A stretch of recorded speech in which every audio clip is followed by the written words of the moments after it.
उत्तरी भारत का एक शहर श्रावस्ती, वह शहर भगवान बुद्ध के लिए एक महान संसाधन केंद्र था। बहुत से लोग वहां ध्यान के लिए रुकते थे और धर्म पर व्याख्यान सुनते थे। इन व्याख्यानों को सुनने के बाद एक युवक रोज शाम को धार्मिक चर्चा के लिए आता था। यह क्रम वर्षों से चल रहा था। वे नियमित रूप से बुद्ध के प्रवचन सुनते थे, लेकिन उन्होंने इसे कभी अपने जीवन में नहीं उतारा।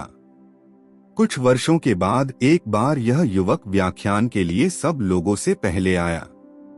तब बुद्ध अकेले बैठे थे। फिर वह बुद्ध से मिला और बोला, गुरुवर्य, एक सवाल मुझे लगातार परेशान कर रहा है और मेरे मन में संदेह पैदा कर रहा है। तब भगवान बुद्ध बोले कि धर्म के मार्ग पर चलते हुए किसी भी प्रकार का संशय व्यर्थ है, उसे दूर करें। आपके पास क्या सवाल है? गुरुवर्य, मैं आपके व्याख्यान में कई वर्षों से आ रहा हूँ।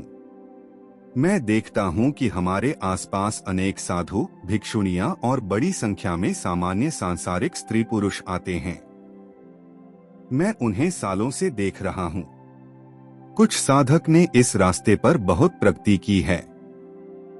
मैं स्वयं देखता हूँ कि उनमें से कुछ को निर्वाण की भी अनुभूति हुई होगी। हालांकि कुछ लोगों को निर्वाण का एहसास नहीं हुआ है, लेकिन उनके जीवन में काफी बदलाव आया है। और गुरुवर्य, साथ ही मैं ऐसे बहुत से लोगों को देखता हूँ जो बिल्कुल भी नहीं बदले हैं। मैं उनमें शामिल हूँ। इनमें से कुछ तो काफी जर्जर नजर आ रहे हैं। उनमें कुछ भी नहीं बदला है या बदलाव के कोई संकेत नहीं हैं। गुरुवर्य, ऐसा क्यों हो रहा है? आप जैसे शक्तिशाली, निर्वाण साक्षात्कारी दयालु संत को उन्हें मुक्त करने के लिए अपनी शक्ति और करुणा का उपयोग क्यों नहीं करते? महापुरुष भगवान बुद्ध मुस्कुराए और युवक से पूछा, तुम कहाँ रहते हो? आपका मूल गांव कौन सा है? गुरुवर्य, मैं इस कौशल साम्राज्य की राजधानी श्रावस्ती में रहता हूँ, युवक बोला। परंतु देखने से हमें यह नहीं लगता कि तुम इस क्षेत्र के निवासी हो, तो तुम मूल रूप से कहाँ के हो? भगवान बुद्ध ने युवक को पूछा। गुरुवर्य, मैं मूल रूप से मगध देश की राजधानी राजगिरी का रहने वाला हूँ। तो क्या तुमने राजगिरी से नाता तोड़ लिया है? नहीं गुरुवर्या, मेरे कई रिश्तेदार हैं वहाँ। मेरे दोस्त और परिवार वाले वहाँ हैं और मेरा बिजनेस भी वहीं है। तो निश्चित रूप से अक्सर श्रावस्ती से राजगिरी जाते होंगे? हाँ गुरुवर्य, साल में कई बार राजगिरी जाता हूँ और श्रावस्ती को लौटता हूँ।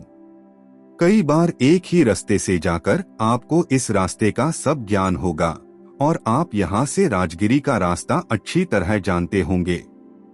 हाँ गुरुवर्य, मैं अगर अपनी आंखें बंद करके भी इस मार्ग से जाऊंगा तो पूरा मार्ग बता सकता हूँ, क्योंकि मैं इस रास्ते से बहुत बार गुजरा हूँ। सभी करीबी दोस्त और रिश्तेदार जानते हैं कि मुझे राजगिरी की सड़क का पूरा ज्ञान है। तब भगवान बुद्ध बोले कि जब ये लोग राजगिरी जाना चाहते हैं तो वे आपसे इस मार्ग के बारे में पूछते हैं। क्या तुम उनसे उस मार्ग के बारे में बातें छिपाते हो? क्यों साफ साफ रास्ता बताते हैं ताकि वे समझ सकें? क्या यह संभव है गुरुवर्या?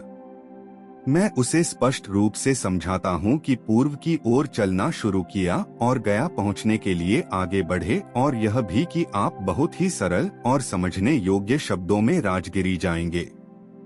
मैं उन्हें स्पष्ट और सरल तरीके से मुझे जो कुछ पता है वो सब सच बताता हूँ। तो बताने के बाद सब लोग राजगिरी बहुत आसानी से पहुँचते होंगे, भगवान बुद्ध बोले। गुरुवर्य, कहना थोड़ा कठिन है।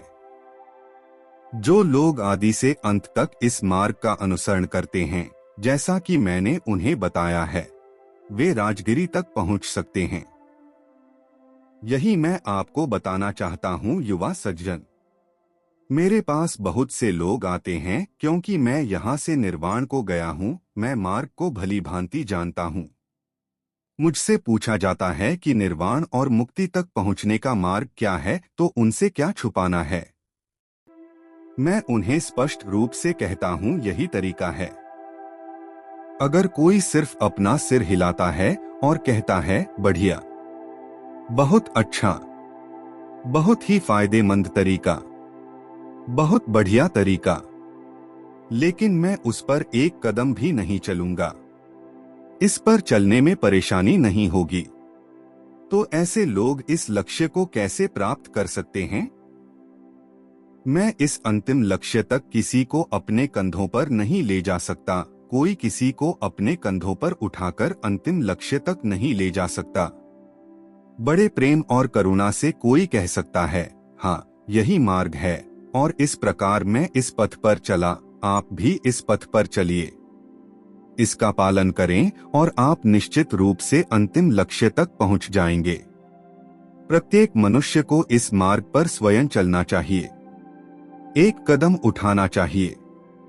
जो लोग इस रास्ते पर एक कदम बढ़ाते हैं, वे अपने लक्ष्य के एक कदम और करीब होते हैं। जो लोग इस रास्ते पर 100 कदम आगे बढ़ते हैं, वे लक्ष्य के 100 कदम करीब होते हैं। जो इस पूरे रास्ते पर चलते हैं, वे अंतिम लक्ष्य तक पहुंच जाते हैं। सबसे अहम बात यह है कि इस रास्ते पर आपको खुद चलना होगा। आपको किसी की कृपा नहीं मिल सकती, भगवान बुद्ध बोले।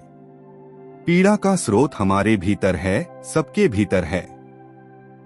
जब हमें अपने बारे में सच्चा ज्ञान हो जाता है, तो दुखों की समस्या का समाधान भी हमारी दृष्टि में आ जाता है।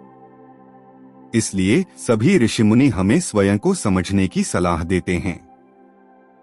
वास्तविकता यह है कि हमें अपने वास्तविक स्वरूप को समझने से शुरुआत करनी चाहिए, जिसके बिना हम कभी भी अपनी या दूसरों की समस्याओं का समाधान नहीं कर पाएंगे। लेकिन वास्तव में हम अपने बारे में कितना जानते हैं? हम में से प्रत्येक अपने स्वयं के महत्व, अपनी विशिष्टता के प्रति आश्वस्त है। लेकिन यह आत्मज्ञान सही है। आप वास्तव में अपने आप को बिल्कुल नहीं जानते हैं। भगवान बुद्ध ने अपनी प्रकृति का अध्ययन करके मानव अस्तित्व की खोज की। सभी पूर्वाभ्यासों को छोड़कर उन्होंने आत्मानुसंधान किया। अपने भीतर के सत्य को खोजो। तब उन्होंने महसूस किया कि हर कोई भौतिक है। जीव 5 भागों से बना है। उनमें से 4 मानसिक और 1 भौतिक पदार्थ रूप हैं। पहले हम भौतिक पक्ष से शुरू करते हैं। यह हमारा एक बहुत ही स्वाभाविक और मूर्त हिस्सा है। यह किसी भी इंद्रिय अंगों को त्वरित धारणा प्रदान करता है, सुख के पद के अंतिम लक्ष्य की, और खुद को ही उस पथ पर चलना होगा। आपको यह कहानी कैसी लगी कमेंट करके बताएं। धन्यवाद।